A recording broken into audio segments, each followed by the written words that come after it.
ñu ngi leen di nuyu yéen ñi nga xam ne yéen ay abonné chaîne bi di Xalaat TV ñu ngi leen di dalalaat ci seen nouvelle vidéo bi nga xam ne dañ ko consacré kii di Idrissa Seck fan yii yëpp moo occupé actualité politique u Sénégal wala sax ci wàllu diine balaa ñu ci xuus nañuy seetaan vidéo bi. Quand je suis allé récemment à la Mecque, j'ai été reçu par un des imams de la mosquée et je lui ai posé une question. Je lui ai dit, mais Dieu dans le Coran ne parle pas de Makka, hein? Il parle de Baka. Et Baka renvoie étymologiquement aux pleurs. Alors pourquoi est-ce qu'on penserait que le lieu de pèlerinage serait ici et pas Jérusalem? lii nag di benn sortie bu Idrissa Seck def di wax ci li nga xamante ni nii mooy kaaba gi di am ay doute wala di remettre en cause li nga xamante ni nii mooy kaaba gi ci jubluwaay bi nga xamante ni ajigam yi rawatina jullit yi di fa jublu ngir bu ñuy jaamu yàlla di fa demit di def li nga xamante nii mooy aj dem na sax banaan lii di alxuraan turu Makka nekk ci maanaam Bàkka moo ci ne duñ ci nag sori li tax duñ ci sori parce que am na ay nitu diine yu bëri yu ci def sortie ay kilifa diine ak ñi nga xam ne dañuy wax ci wàllum diine def ci ay sortie apporter li nga xamante ni nii mooy ay démenti waral ni Makka ci boppam sax mi ngi ci biir li nga xamante ni mooy téere alxuraan bi boo demee ci suratu Ashura ci verset 7 bi yàlla mi ngi wax foofu ci li nga xamante ni nii mooy kaaba gi di ko tuddee li ñu naan umul qura donc loolu duñ ci sori parce que ay justification yu bëri apporté nañ ko ñi nga xam ne seen xam-xam boo gën a màcc suñu bos joxe ci ay justification yu gën a leer yéen ñëpp yaakaar naa ni jot ngeen ko déglu waaye li gën a garaaw ci sortie bi nga xamante ni nii mooy Idrissa Seck def na ko mooy dafa nekk benn candidat boo xam ne day xalaat présenté wu ci li nga xam ne mooy prochaine présidentielle 2019 maanaam dafa bëgg a jiite li nga xamante ne nii mooy Sénégal donc bu ñu gisee nit koo xam ne dafa bëgg a jiite Sénégal di homme politique di jël yenn wax yi di ko jëmalee ci li nga xamante ni mooy diine l'islam day tax ñun tamit ñu am jàqare tiit ci ki nga xamante ni nii moom tey dafa bëgg a jiite Sénégal je pense que loolu war na ibbi bëtu képp koo xamante ni sénégalais la parce que bu ñu fàtte kaawu Macky Sall bi nga xamante ni nii jotoon nañ def vidéo ci moom wax lobby yi nga xam ne ñoo ko soutenir laata muy nekk président jàppale ko financé ko ba may ko mu def campagne ba nekk tey président du Sénégal tey lobby yooyu noonu ñu ngi fi ba léegi même technique la ñuy utiliser bu ñu sentir que ni benn pouvoir mi ngi commencé néew doole pouvoir bi mi ngi jéem a daanu askan wi doyal na ci li nga xamante ni mooy nguur gi dañuy teg seeni tactique comme ni ñu ko defee woon temps Abdoulaye Wade xam ne instant yi nii nguuram mi ngi waaj a jeex ñuy wut ci opposition bi kenn koo xam ne moo gën a mieux positionné pour ngemb ko ngir mu dem jaamaarloog moom ba léegi lobby yooyu ñoo fi nekk bu leen fàtte ni tamit Idrissa Seck en 2012 bokkoon na ci nit ñu tànnoon ñu ciblé woon pour ngemb leen ngir ñu jàkkaarloo ki nga xamante ni mooy Abdoulaye Wade ci mujjanteel ga la ñu choisir ki nga xam ni mooy Macky Sall bi ñu jàppoon ni moo ko doon crédible ki nga xam ne mooy Idrissa Seck bi nga xam ne doon lañ ko tudd ci affaire lubalu xaalis processus boobu yëpp expliqué woon naa leen ko ci vidéo bi nga xamante ni dañ ko jëgleeloon ki nga xam ne mooy Macky Sall tey ñëpp xam ne ni Macky Sall boobu dootul falu dëgg la yàlla mooy fal mais ku xool ci tendance yi ak Sénégal ni mu demee gis nañ ni ñëpp doyal nañ ci moom majorité sénégalais yi ñu ci bëri ci sénégalais yi kenn kontaanul ci nga xam ne noonu la yoree réew mi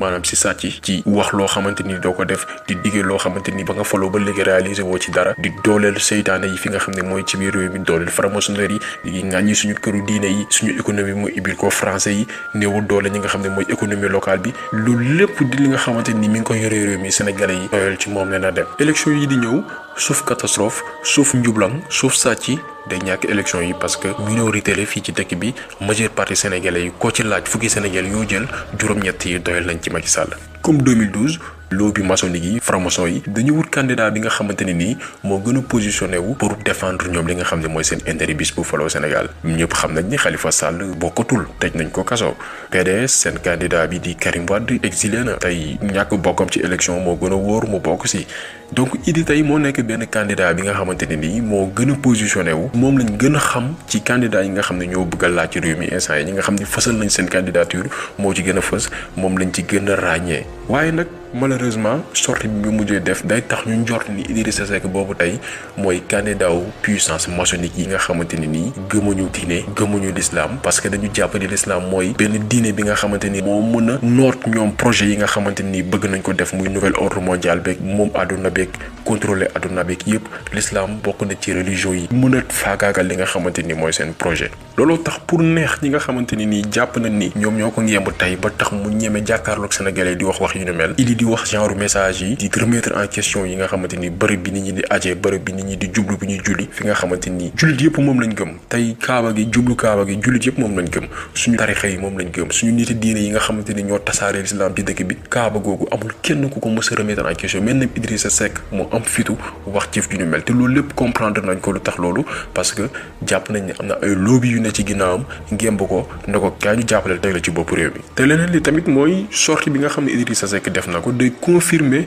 li nga xamante ni mooy bokkam ci benn loge maçonnique bi nga xamante ni moo nekk États-Unis site bu mel ni rewmi.com jotoon na publier que ni Idrissa Seck bokk na ci benn loge maçonnique bi nga xam ne moo nekk fële nga xam ne mooy États-Unis te boobu mosu ko weddi mosul taxaw weddi ko boo xoolee ñëpp ñu tuumaal ci mbirum franc-maçonnerie dañuy taxaw weddi waaye boo xoolee Idi moom rek la ñu gis du weddi même am na ñoo xam ne jiin na leen ko te bokk nañ ci waaye dañuy taxaw weddi mais moom du sax weddi far moom mosul weddi ni moom bokku ci te boo xoolee sortie bi PDG groupe Walfadjri def Sidi Lamine Niass daf ko accusé ni Idrissa Seck ci boppam sax franc-maçon la publiquement mu wax ko ci télém devant l'écran Idrissa Seck bi mu defaatee conférence de presse di tontu ki nga xam ne mooy Sidi Lamine Niass weddiwul joxe ay éclaircissement yu leer ci accusation yooyu noonu Sidi Lamine defu ko dafa taxaw di tontanteeg nit ñi te li ko waroon mooy baalu nit ñi ak ci erreur bi mu def mais def ko dafa ñëw di tontanteeg nit ñi te weddiwul ni accusation yi que Sidi Lamine def weddiwu ko ne moom bokkul ci benn loge maçonnique du franc-maçon leneen li gën a garaaw gën a am solo ñu war ci bàyyi xel mooy Idrissa Seck ci sortie bi mu def dafa minimiser li nga xamante ne ni mooy problème Israël-Palestine maanaam jàmmarloo yu opposé ki nga xamante ni mooy Israël ak Palestine dafa ne boo xoolee ci sortie bi. Les relations entre Israël et les Arabes sont nées d'une querelle de demi-frères. Il faut qu'ils le comprennent. C'est une querelle de demi-frères. boo déggee nee na ci sortie bi Israël ak Palestine ay demi-frères lañ maanaam boo xoolee ay doomi baay lañ boo xoolee fii day jéem a lëndëmal xelu nit ñi nga xam ne xamuñu histoire Israël ak Palestine di leen xamloo que ni ñaari doomu baay wala ñaar ñu bokk ñoo am ay jafe-jafe am ay jàmmarloo alors que loolu lépp dara du ci dëgg sortie boobu Idrissa Seck def du dëgg Israël ak Palestine seen relation du lenn lu dul jaay doole néewoo doole fekk benn askan bu nekk seen réew nekk ci jàmm ñu ñëw jaay leen doole ngir nangu seen suuf loolu kese la. pour ñu comprendre conflit boobu noonu Israël Palestine ñi nga xam ne xamuñu nu mu demee dañ leen di jox juste benn leeral bu gàtt pour que mu mën a leer seen bopp. Israël benn état la boo xam ne mosul woon exister du woon état lenn moo amoon muy Palestine moo amoon te ñi ko composé woon mooy ay jullit ñoo fa nekkoon au 19e siècle. ñii di juif yi dañu amoon benn projet bi nga xamante ne nii dañu bëggoon jël Palestine def ko seen benn base installé wu fi nga xamante ni mooy Palestine bi nga xam ne du seen dëkk moomuñu ko mi ngi mel ni tey benn communauté wala benn askan bu kenn xamul fu mu jógee ñëw Sénégal ne duñu bëgg a ñëw installé wu Sénégal Israël ak Palestine noonu la demee Israël turu Israël musul exister ñoom ñoo ñëw choisir Palestine ne moom lañ jàpp ni mooy seen terre d'origine ñëw fa installé wu fa noonu la demee pour xamal li ñuy juif ñi ñooy ñan juif yi benn askan la bi nga xamante ni bokk nañ ci askan yi gën a doy waar boo xoolee sax ñu ci bëri dañu bokk am ay alliance ak franc-maçonnerie daanaka même askan la du askan wu baax ay askan yu bon lañ mën na leen méngale comme ay njabootu seytaane ci kaw suuf tey boo xoolee on parle même de judéo-maçonnique maanaam ay ñaari secte la yoo xamante ni ñaari communauté yoo xamante ni ñoom ñoo bokk am na benn thèse bu ñu tuddee le complot judéo-maçonnique benn projet la boo xamante ni moo favoriser lu ci bëri la création du nouvel ordre mondial bi nga xamante ni nii lenn la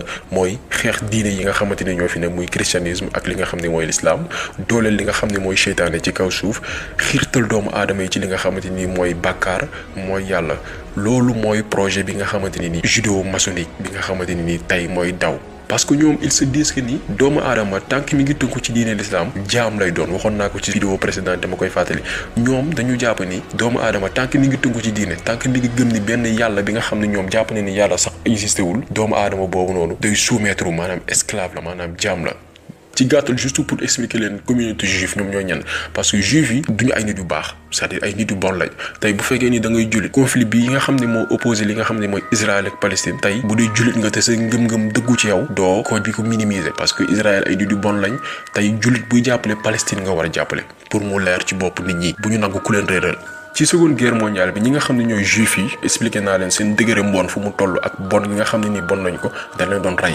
doon rey ci yenn dëkk yi ci noonu dañu bëggoon wut fu ñu daw làqu dëkk boo xam ne dañ fa daw làqu pour mucc ci rey yi nga xamante ni doo leen rey ci yenn dëkk yi fi la nga xam ne mooy en Europe ak yeneen dëkk ci noonu la ñu commencé di émigrer fi nga xamante ni mooy Palestine maanaam ñoom ñoo ñëw xuusi Palestine daw ci rey yi leen doon rey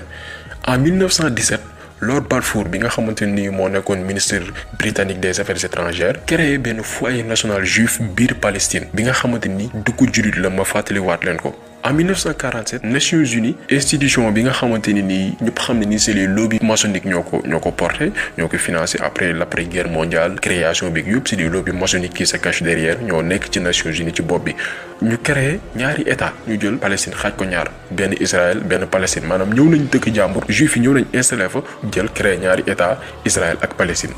ñu teg ci benn at Nations Unies reconnaître Israël comme état bi nga xamante ni moom na boppam te ñi ko moom mooy juif yi. J'espère que yéen a ngi comprendre ni mu demee maanaam ñëw ci dëkku jàmbur installé wu fa ñu ne déetawaay ñu jël réew ma def ko ñaari état depuis bi